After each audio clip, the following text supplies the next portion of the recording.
Let's proceed on through. After a little while, the passage ends at a small door. Hey, I smell home cooking. Let's enter.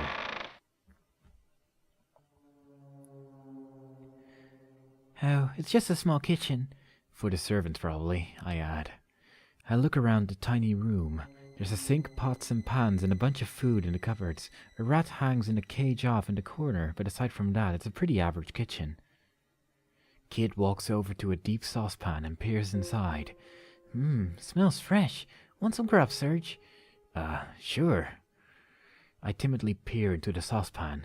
It looked like some sort of stew. Using the ladle on the stove, I reach in and take a big scoop. Delicious! Kid looks at me again. After a moment of hesitation, she comes over. Quit hogging it all for yourself, mate, she says, taking the ladle and sniffing the warm mixture. Want some, Majel? No, thank you. We take some bowls from the shelves and serve ourselves some more. As we eat more and more, the stew's warmth flows all through us. I feel great. But then, all of a sudden, a quiet, shrill voice echoes out. It seems to be coming from over by the cage. Ah, what an independent young lad. Are all the boys wearing braids these days? I stop and look at Kid. Who's there? Looking over in the direction of the voice, we see nothing but the single rat. It stares at us with its small, beady eyes. Ah, excuse me, you're a girl, not a boy. It looks like Kid can't decide whether to be puzzled or infuriated by this, but just between you and me, I don't think this is the first time her personality has led someone to think she's a guy. At any rate, the brown rat continues. Listen, please, kind humans. I am trapped within a most unfortunate situation.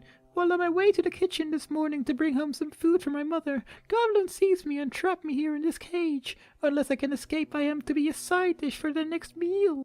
A side dish? Listening to the rat, Kid walks over to the sink. Please, you must help me. My desperately ill mother awaits my return. The rat pleads, its eyes twinkling in the light. However, I look towards Kid. She's over by the sink, her face getting redder and redder. Stupid rat! Don't even know a lady when you see one! Kid yells, stomping out of the kitchen. Oh, young lady, I did not mean to. With Kid gone, the rat turns towards me. Brother, help me. Let's help it out. I understand. I open the cage door. The rat quickly scurries out. The rat laughs as a strange smile comes over its face. You really are a bunch of fools. Spitting out those words, the rat suddenly starts to tremble before rapidly growing in size, growing larger and larger by the second. It's a griffin! Stupid humans. You're just in time for lunch. My mother's, that is. Damn it, Serge, you walked right into its trap. Oh man, what was I thinking? The griffin rises up onto its hind legs, screeching and flapping its huge wings. Suddenly its sharp tail swoops down on us. Let's hit the deck. I frantically try to dodge the beast, hoping to avoid those terrifying 3-inch claws. I manage to avoid its blow, but am now cornered in the back of the room.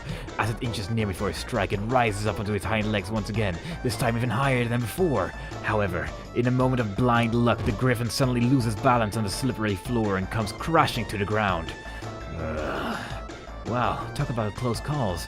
I let out a breath of relief as I stand over the griffin, wondering what to do next.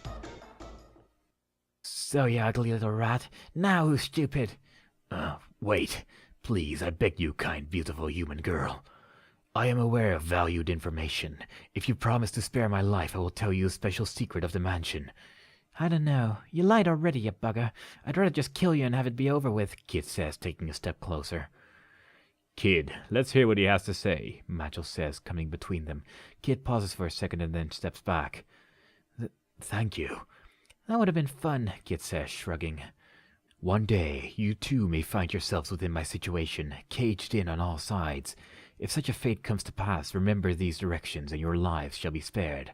Right 3 steps, left 2 steps, right 2 steps, and then you'll see. No sooner than it says this, the griffin transforms back into a rat, scurrying off into a crack in the wall. I sure hope sparing that thing was worth it. Who knows when it'll sneak up on us next? Before long, we come to an ascending staircase on the left. The passageway also continues on ahead. Let's go up the stairs. We head up the narrow stairwell with Kid leading the way. Coming to the top, we're faced with a dimly lit corridor. We head down it, quietly masking our steps. Continuing on through the passage, eventually we come to a branch. If we turn left, we'll be taken back to the atrium. Heading straight through will take us to the catacombs. Let's proceed ahead towards the catacombs. After a bit of walking, we come to an old-looking door with a brass handle. Okay, the goblin's key should open this door, Kit says, putting the key into the lock. With a click, the door unlocks. The door opens with a deep creak. Damp air creeps up from below. Peering into the dark, decrepit place, I wonder how I ever got tucked into coming to a place like this.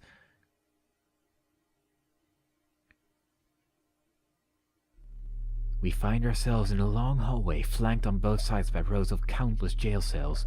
The cold iron bars stretch on in front of us endlessly. 1, 2... Oh, God, kid, son, forgive me.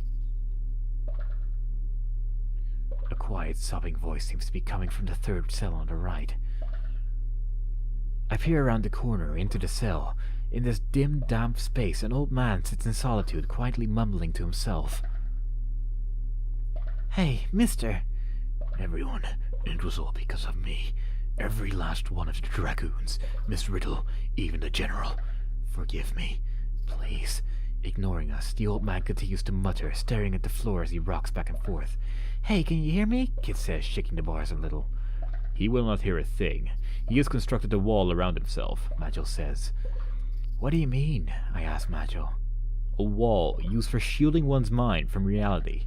After being exposed to horrific events, tremendous amount of pain and guilt has this effect on a person. He has made a safe world inside his own mind where he retreats into. From there, he refuses to acknowledge anything he does not want to admit.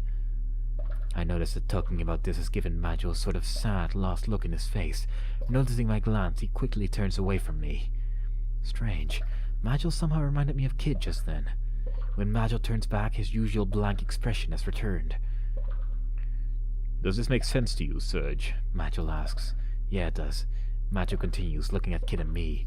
We rarely see the walls we're trapped within. However, given time, some can come to understand and possibly even break free of these shortcomings.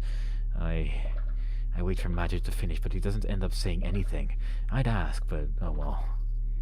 The mind, revealing itself to itself.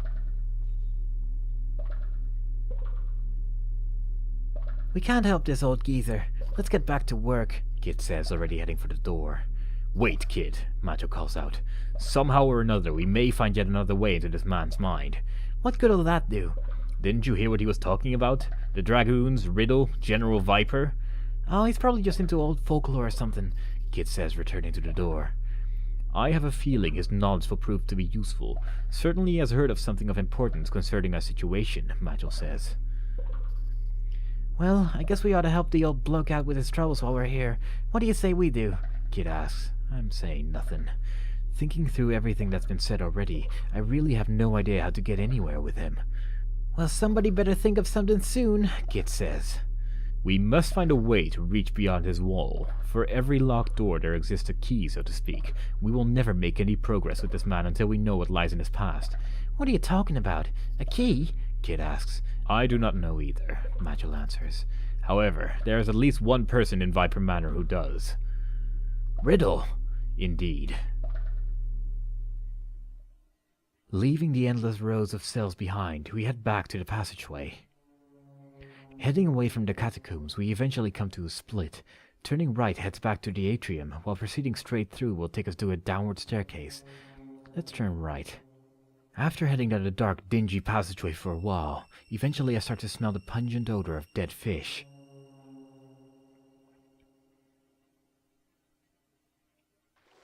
We return to the atrium.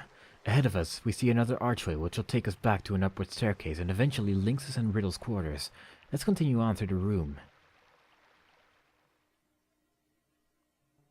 We come to a branch after a ways. To our right lies a staircase going up, while the start of a dark passageway is directly ahead. Let's head down the passageway towards Riddle's quarters. We proceed through the dark passageway. Before long, we're greeted with a beautifully ornate set of doors on the right. These are the quarters of Riddle, Lynx's adopted daughter.